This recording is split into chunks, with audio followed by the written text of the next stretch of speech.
Okay, so when I originally got my F, it's a Japanese import, it actually came with a sticker here that said top, which I thought looked like crap.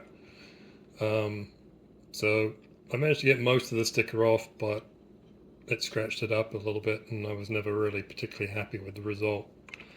So I bought myself another replacement over in England, and when I undid the package I realized I've taken this apart, but these two pieces were separate, which sort of surprised me. But then on the other hand, they do have these little 3 tabs that seem to fit at like 12, 4 and 8 o'clock on the outer part of the petrol cap, this being a Mark 1.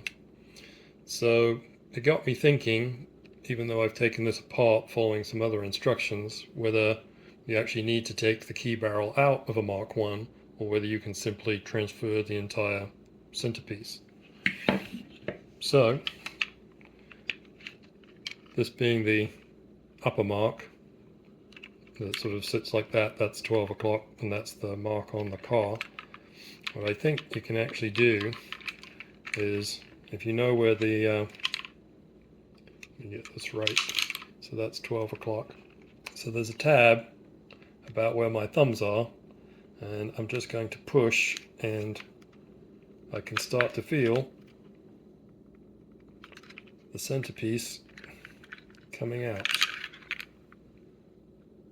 Now the bottoms don't seem to want to move quite so easily. I've not done this before, so this is happening live. And there is